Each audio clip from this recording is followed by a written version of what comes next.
Hello, I am Timaya Pulliam, a summer Rise student and rising senior at Sherwood High School. I am today interviewing County Executive Mark Elrich and speaking about his term as well as some of his plans moving forward. What are your proudest moments pertaining to the county's pandemic response? I think getting a handle on it, what we needed to do pretty early. When it first came, I think we were like everybody else in the country, feeling like, what the heck is this and what do we do? And there was no game plan. And quickly realizing that the things you would need bare minimum that nobody had. Nobody had masks, nobody had gloves, nobody had sanitizer. They didn't understand how to use sanitizer. There were no rules that were clear. In other words, you had to kind of find your way through this. And I mean, two things that affected me pretty profoundly were looking at the pictures from New York of people being pulled from apartment buildings in body bags and thinking like, this is not going to happen here. And the realization that this was a virus, and because it was a virus, had to be transmitted, and the only vector to transmit it was human beings. Vectors are like mosquitoes or rodents, things that spread germs.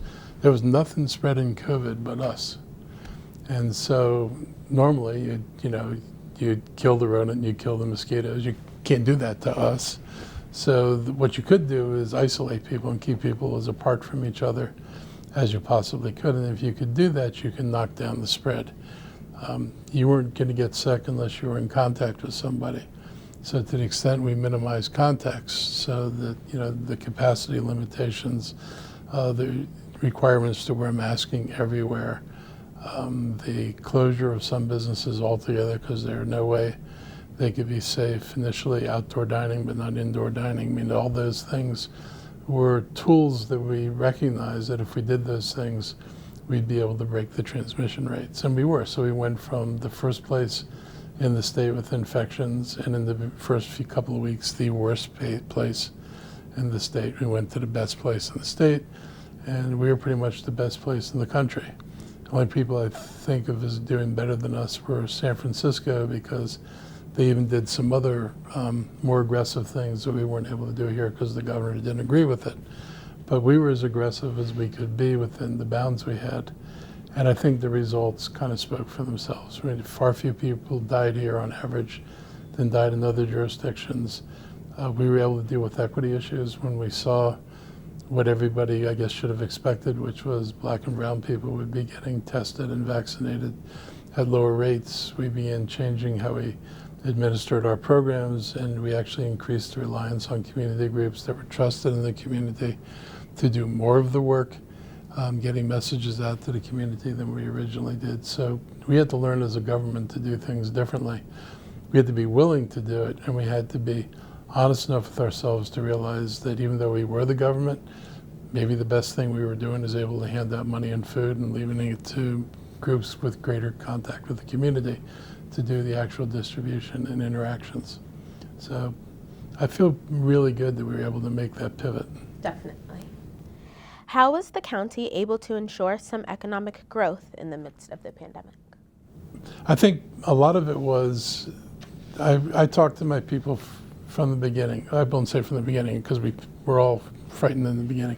But as soon as we realized that there was a path for us to move on, and we understood the pandemic, we knew there were going to be waves. As soon as that was all understood, I would remind people that every problem we faced before the pandemic would be staring at us when we came out of the pandemic.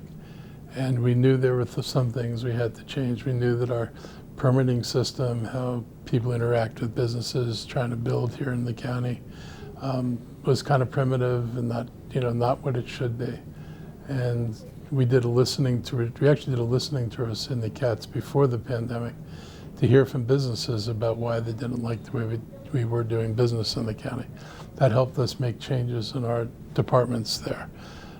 We did a lot of work around looking at economic development opportunities. When I got elected, the county hadn't gotten Amazon, but when I spent time thinking about, why do you not get things? And you realize that, so we have the lowest tax rates, we had all this vacancy, and we still weren't able to pull people here.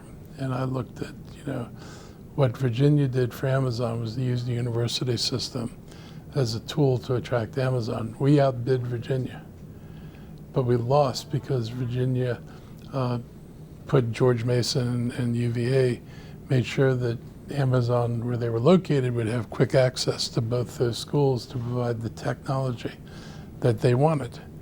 And that was something that got missed over here. You know, the governor didn't realize it. Most other, I guess, states in the country didn't realize this wasn't about who put the most money on the table, but there were some intangibles.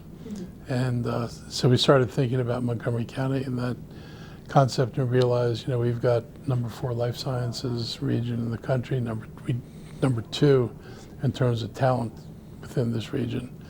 But we don't punch at the weight of a number 4. People don't recognize Montgomery County as a biotech center, or Shady Grove, where a lot of it is a biotech center. And we tried to focus on, okay, what do you need to do to make, you know, create a center here, create enough weight in one place where people would say, you're serious about this, you're making decisions that will further development of that industry. I got focused on the White Flint area because it had a metro, had lots of undeveloped land, particularly after the learners cleared off all the stuff off their property.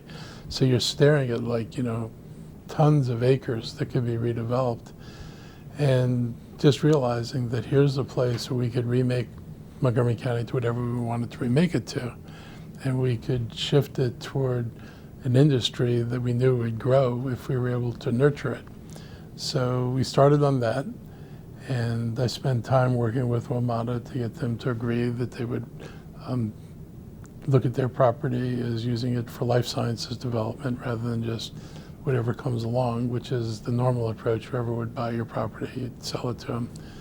And working with the University of Maryland system to get them to think about bringing over graduate level research to Montgomery County to support the life sciences. And all those things kind of happened over a 2-year period. And so we're really poised for a major change in the way we develop in the county and where we develop in the county. And I'm excited about that. I think people don't realize, you know, it does take time. You're not dealing with people you control, you're dealing with people with their own agendas and their own programs. But convincing them that this would be valid, and then they went to their third-party validators who said, yes, in fact, you should use the metro here, and that there was a role for the University of Maryland to play here. At the end, it all kind of came together, so I'm excited about where that goes. And I do believe it, you know, not just helps life sciences, but it's going to be used by the hospitality industry. Having a university presence in artificial intelligence, which is what we're talking about, would make us a center for businesses that would want to draw on artificial intelligence. If I've got a university that's pumping out graduates, you know, with expertise in AI, there are going to be companies that are going to want to have access to that pipeline, offer apprenticeships. I mean, I know you can see the path because you see other people doing it. And so it opens up that opportunity for us. So we really focused on that. We've tried to move the needle on affordable housing because that's probably Montgomery County's worst performing area. But our housing is totally driven by market housing, so you don't get affordable housing separate from a developer building a market rate unit. And then you get your 15% of the units, and they're only limited to a certain income. There's some nonprofits, but none of them are capitalized to the point that they can buy all the properties they'd want to buy. And so even though they do some building, they're not drivers of major housing. They're not the big players in the county.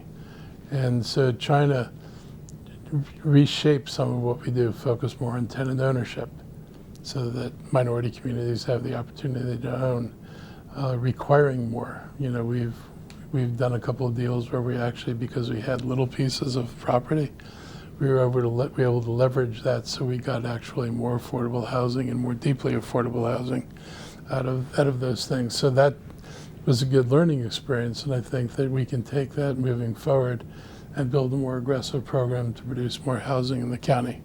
So those things, you know, were important. And then building a transit network out. We finally, after more than a decade of talking about it, have started down building a bus rapid transit network. You know, it's pretty much ready for bidding. We're going to the feds for money.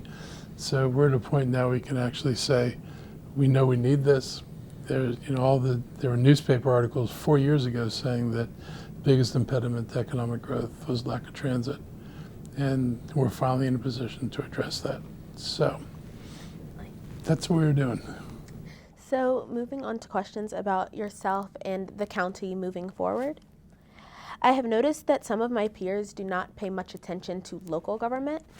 However, it is often said that young people should think and talk more about government and politics. So how do you think are the best ways to go about getting more young people involved? That's a challenging question because they're not necessarily drawn to traditional politics. Being a young Democrat only excites a certain portion of the population, but it's not clear that, kids sign up by the hundreds in a high school to be young Democrats or young Republicans. So trying to make politics relevant, I think, is important. I think some of this is education. There are areas with our education we don't do a very good job in. History is one, government and politics is another. I think that people don't realize how much local government affects their lives. In many ways, far more than the state government, because we're making decisions about what school you're going to get to, what the roads are going to look like. Are you going to have rec centers? Are you going to have child care? That's all local. The stuff the state does, you'd be hard put to say, well, thank God the state did that, because it doesn't. A lot of it's bigger picture, but it's not micro-focused. And getting people early on to realize how much what the local government does affects your life. And in school, to work with students to understand that they actually have a voice, that decisions people are making now are going to affect the community you'll be living in later. People develop ideas early. I was in my first anti-war demonstration when I was 12, my first civil rights demonstration when I was about 13.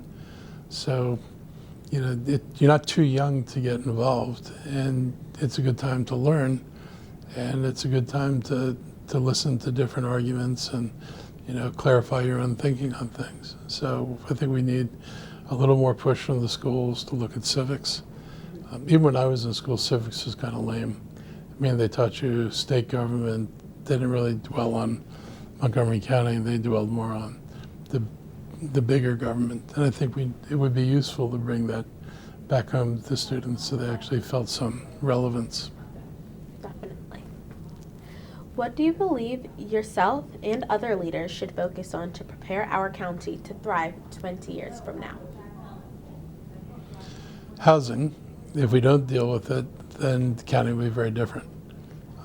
We run the risk of displacing minority people out of the community. And it's real. The rents are so high. And for many people, their incomes are so low that people could find it impossible to live here. And we were talking about rent stabilization today earlier.